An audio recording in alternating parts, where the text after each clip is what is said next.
Hi, everyone. Welcome to another episode of News and Views. My name is Elmira. I'm your host. Today, we are dispelling the 13% black population myth. I feel like I'm on Mythbusters or something right now because this is something I've always questioned. Out of all my 48 years, I'm like, how have we consistently been 13%? It just don't make no sense. So I actually have 5 reasons this myth has stayed alive, or they have been reasons that this particular myth, this statistic exists. The first one, I'm just gonna get right into it because we sail, we like a plane taking off steam. Is it predicates? Let me fix these headphones. Okay, that's so much better. Firstly,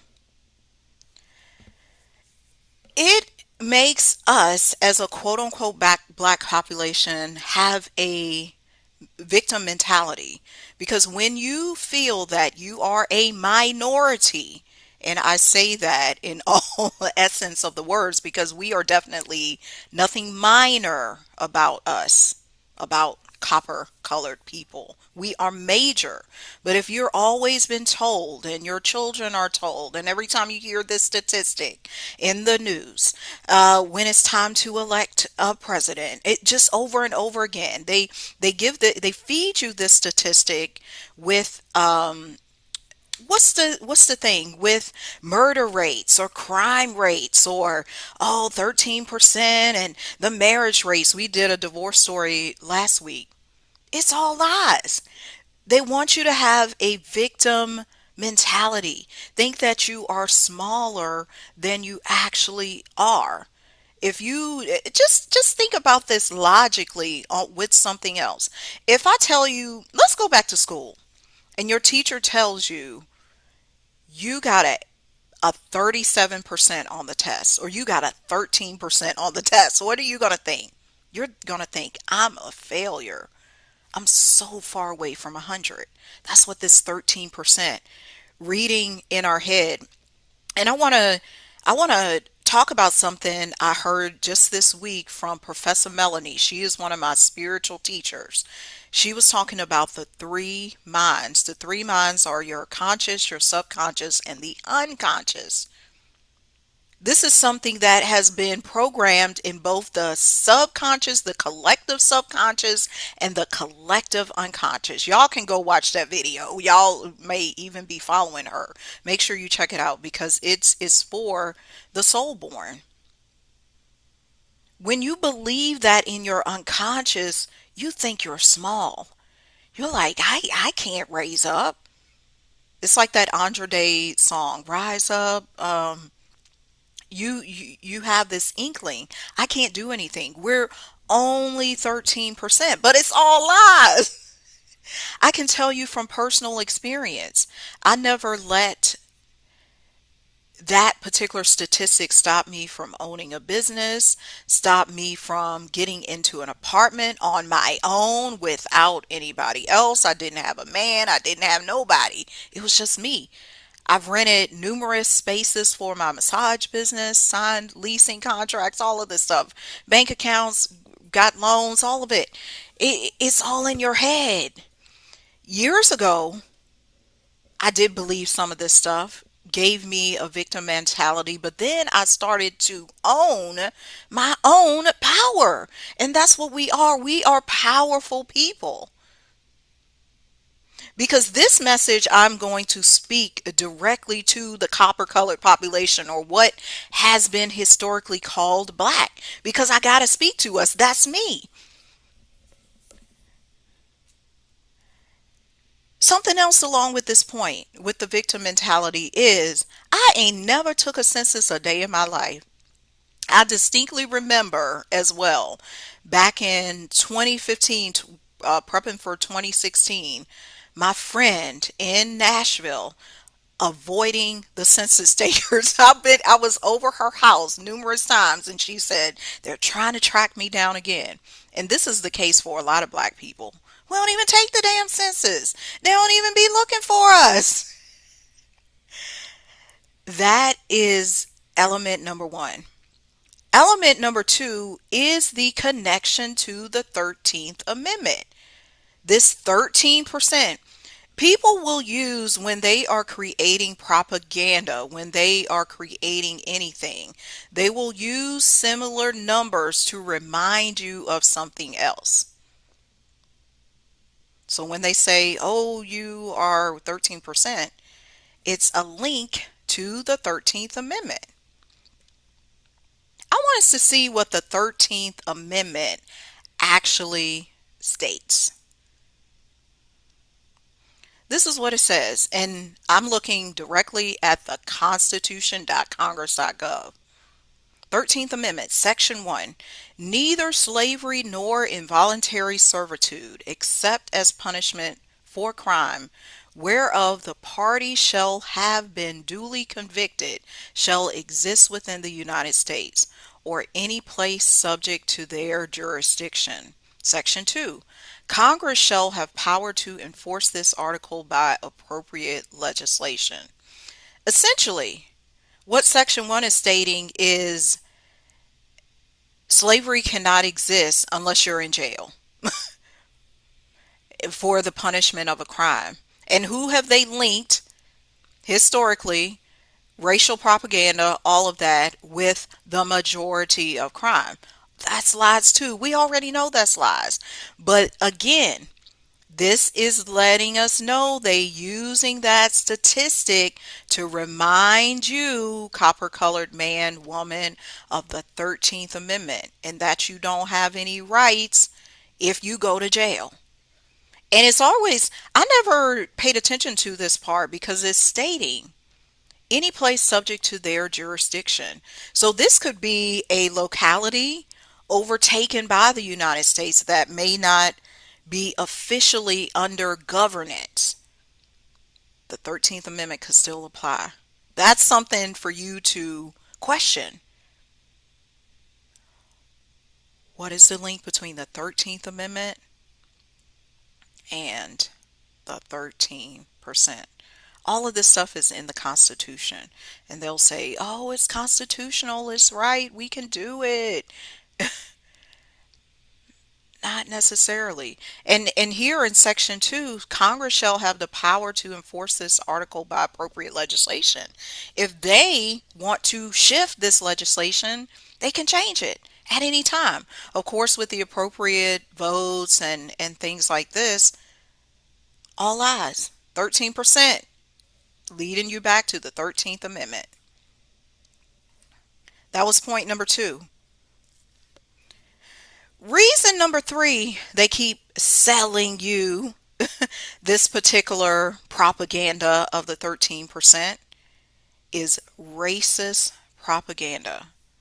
I actually just learned this today. Not about the racist propaganda, but I just learned that the number 13 is representative of the Aryan nation. They use the A as the 1 and the C as the 3. I got a link to show you because we got things to back up all of this.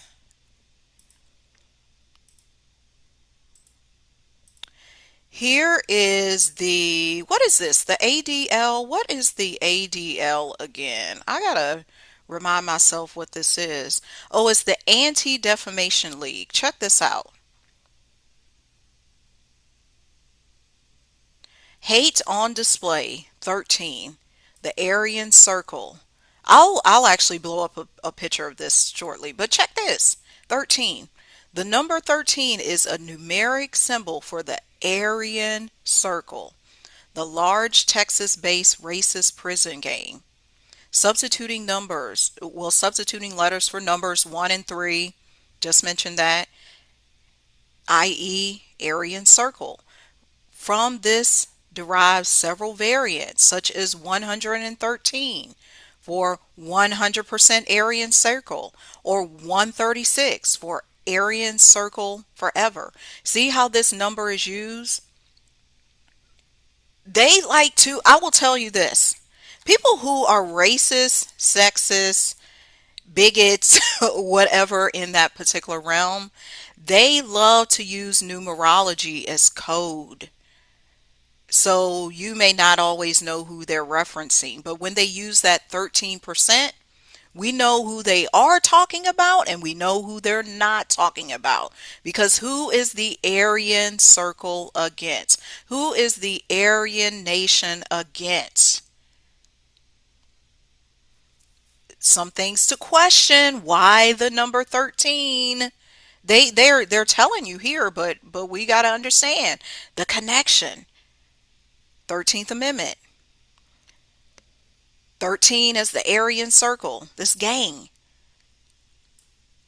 And I don't believe this gang just only exists in Texas. This is all over the place. Check this. Aryan circle. I want to scroll down here. This is what it looks like.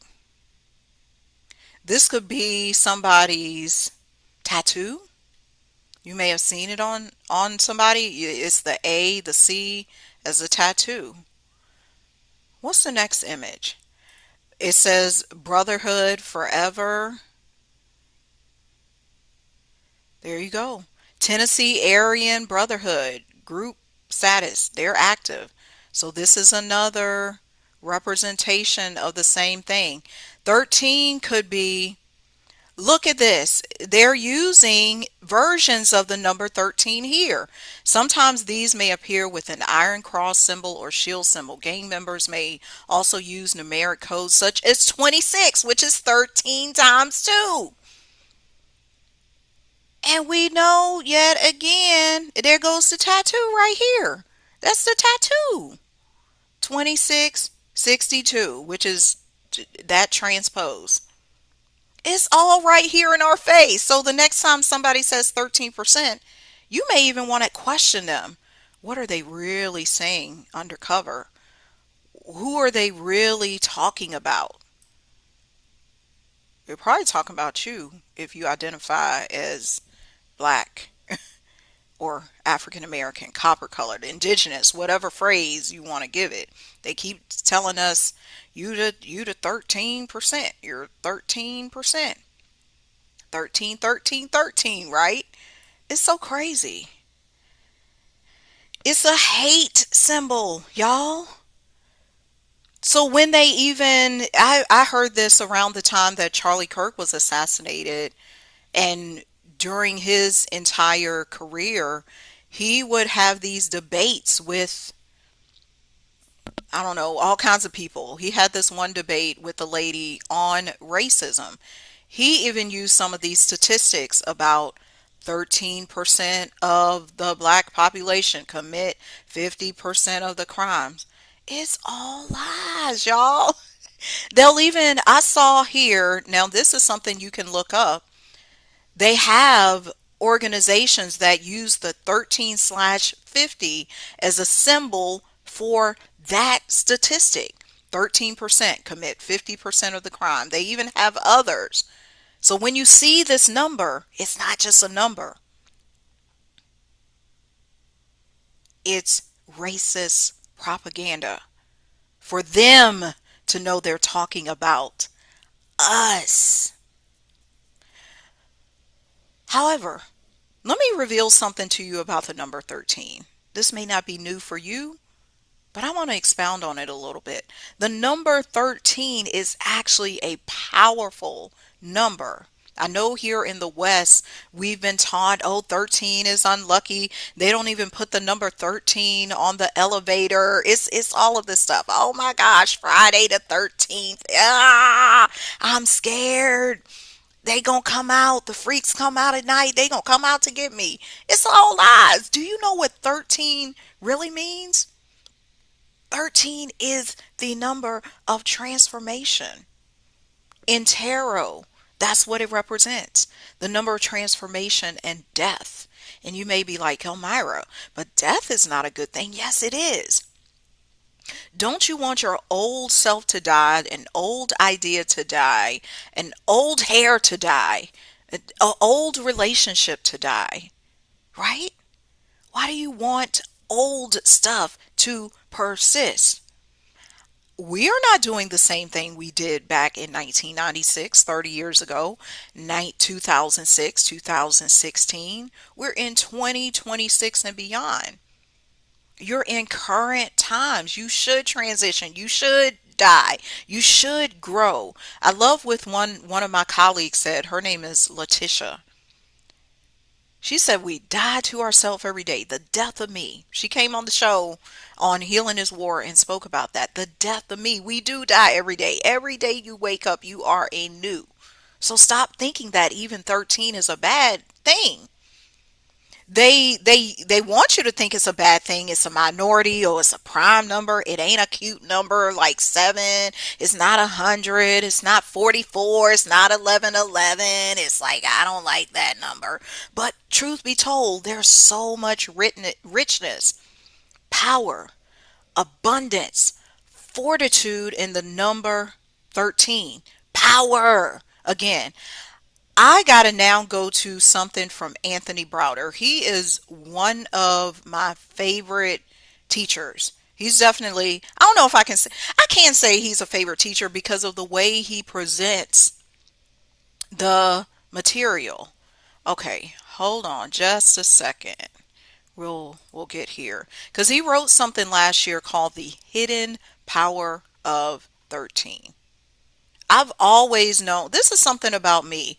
The some people try to lie to us and say, "Oh, that's a bad thing. It's possession. It's the devil." Even Corinthians 13. Look in the Bible. The stuff the 13th verses are the most rich verses. At my church growing up, we that was our verse, like our church motto. I can do all things through Christ who strengthens me. 13, 4:13. Then there's what Corinthians 13, Philippians 4:13. I probably could go on and on and on about the magic of 13 even in Christianity. So for them, the Christians, to say it's a bad thing, they're not allowing you to acknowledge your own personal power, your own sovereignty. Here goes this treatise from the great Anthony Browder. We're going to look at a lot of it.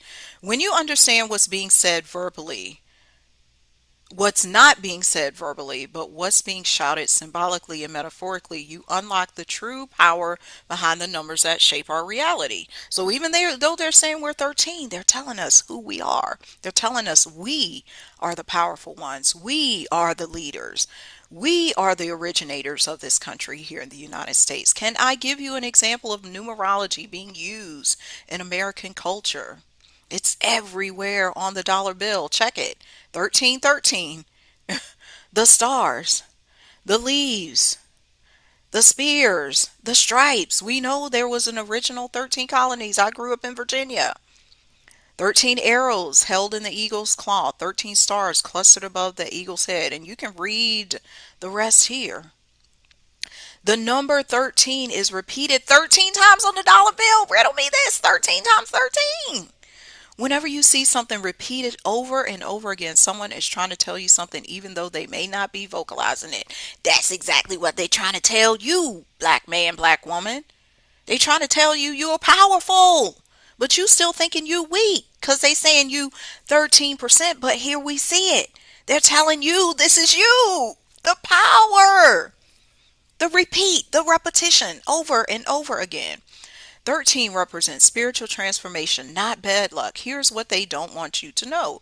The number 13 represents spiritual transformation. We've been socialized to believe that 13 is an unlucky number, which is the reason why most buildings don't have a 13th floor. We already talked about it. You get in the elevator and you see the buttons 12 to 14, but here's the truth. The 14th floor is really the 13th floor. So how you gonna lie to me? Someone just changed the number to make you think it's different. The ancient Egyptian origins of 13 sacred power. In the myth of Asar, known to Greeks as Osiris, when the first king of Egypt was murdered by his jealous brother Set, his body was caught cut into 14 pieces and scattered throughout the land. His wife, Isis, searched the entire kingdom and found 13 of the 14 pieces. She spent 70 days reassembling, anointing, and wrapping his body, creating the first mummy in recorded history. Think about that for a moment. The very foundation of resurrection theology, adopted later by Christianity and other traditions, begins with the sacred number 13, representing the bridge between death and rebirth. We just celebrated Easter, or Ishtar. We know all about it. America's founding fathers knew about this ancient wisdom. Consider these coincidences. The House of Temple, Scottish Rite headquarters, sits exactly 13 blocks north of the White House. 13 blocks. And it is also positioned exactly 13 blocks side of the Scottish Rite Temple. The Great Pyramid of Egypt covers exactly 13 acres. There are 13 obelisks in Rome. When you understand that 13 has represented spiritual transformation for millennia, not bad luck, you realize the dollar bill isn't just currency, it's magic, it's power, it's your power. You've been mentally manipulated your entire life. This shows you to the extent to which we're mentally manipulated by forces outside of ourselves. There is no box. America's founding was built on sacred numerology. Check this out. And we're on the 250-year anniversary coming up on July 4th. Let's break it down. Anthony Browder does it for us. 7 plus 6 is 13. 1776. July 4th falls 13 days after the summer solstice. June 21st. Once you begin to look at how things are constructed and understand the mindset or consciousness of the people who designated them, you'll see that there's meaning behind everything. Another thing I want to mention about the number 13, you know how we have 12 months? You've heard this before. There are actually 13 because each month should have 28 days, not 31 days. And as a woman, I know this because my menstrual cycle is 28 days, 4 weeks. That should be the calendar, but they took away the 13 and turned it into 12 so that they can do this twisted magic on us with the number 12, which ain't even got no significance. Because they want you to work 12 hours, 12. They even have that movie called 12 Years a Slave. I'm just listening to the 12, 12, 12, 12, 12. The number of times that 12 is used when really the most accurate representation of the magic number is 13, not 12. Think on that. Use it. See how 13 works out for you. Put 13 something in your cake. 13 candles on your cake. Oh, that's another one. Check it. When you have a child, that was probably the first major age everybody was excited about. I'm going to be 13 because now I'm a teenager. There goes another example of the power of 13. Nobody says, oh, I'm excited about 11. Yeah, we're excited about all our birthdays, but really and truly, it's that 13th birthday that counts. They're like, oh, yes, I'm 13. Every day of the week carries celestial energy. You know, we got our Moon Day on Monday, Mercury Day. I love Mercury Day, which is the communication day, Wednesday, so on and so forth. Look beyond the superficial. I will link this particular article under here, and I do want to read this. I learned from those who want to share what they know. You'll find there are 3 types of people: teachers, people who come to this earth to teach, students, people who come to learn, and space fillers, people who just take up space. I call them copycats. They just taking up space, just copycatting other people, just making a whole fuss, and that's their choice. I only build with people who want to build. That's more about the power of 13, y'all. It's not ratchet. It's not, even though something on the surface that was intended to say you all are a small part of they're basically telling us we are powerful.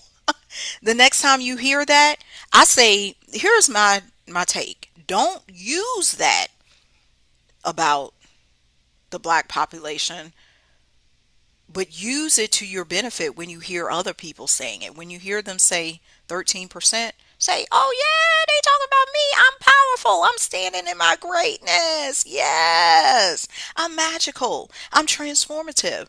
I crush old ideas and bring new life into the space." And if you don't know that, do the healing so that you fully feel this in your spirit. Because what they letting us know is we are the true Americans. They keep referring to us as the 13%. We match with the path of America.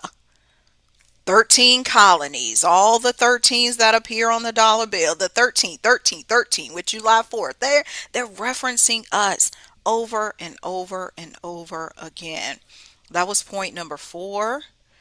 Point number 5, the reason why this statistic stays alive is because of legality and policies. I actually have, hold on a second. I actually have a video I wish to show you from Ashley the Baroness. She released this video about the black census last year on TikTok.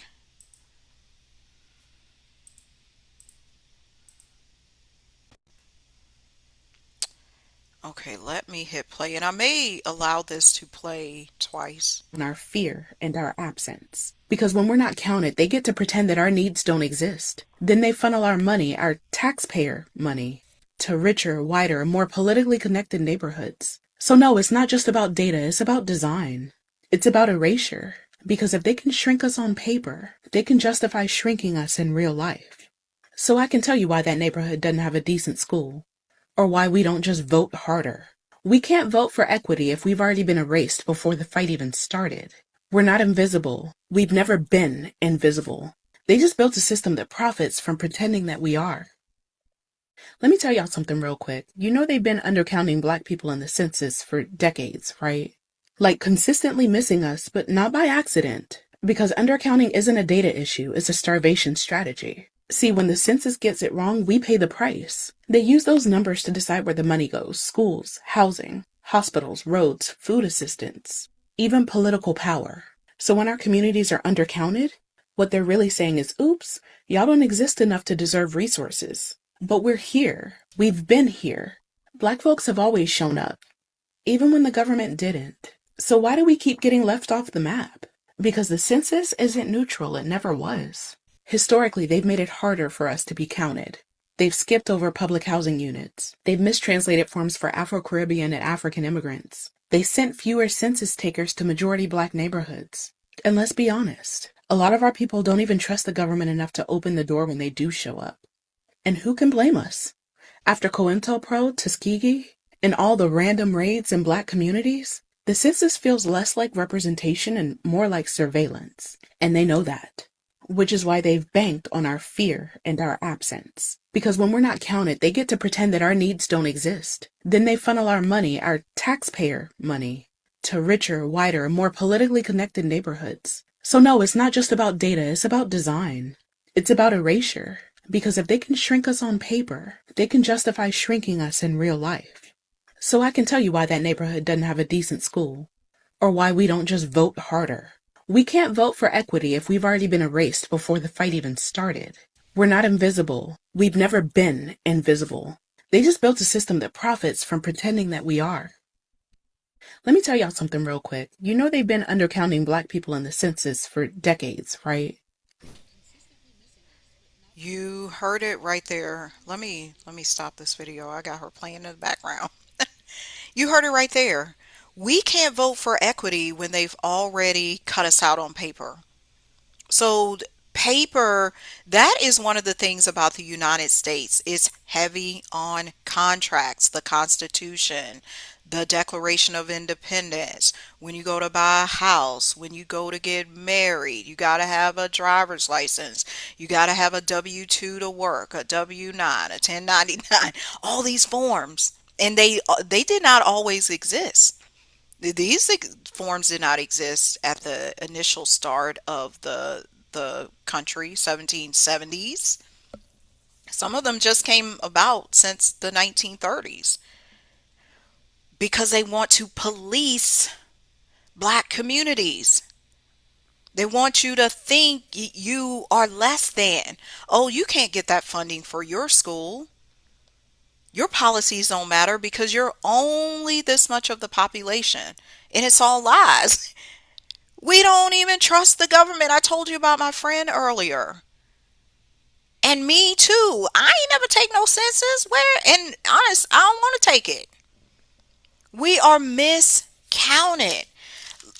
I do want to share something with you that I discovered, and she alluded to it as well in her presentation. On the census, they actually separate Hispanic blacks from non-Hispanic blacks because most of the Hispanic blacks live in the north, places like New York, Philly, all that, or the south, Florida, most likely. Some people, and check this out, there are going to be some people who identify as both black and Hispanics.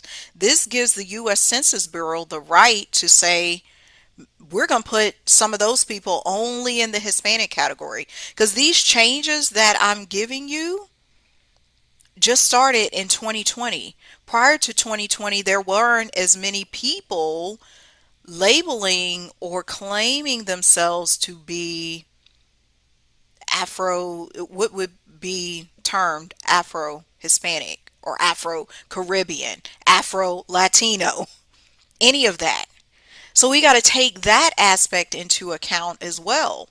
Some of those black people who look copper colored just like me are not identifying as black because their parents, their grandparents were not born on this land. Their parents or grandparents did not go through Jim Crow or slavery or any of that. That's another factor we got to deal with. They are using that particular statistics to deny access to resources, to deny access to legal representation, undercounting you. So they'll say, oh, y'all don't need nothing.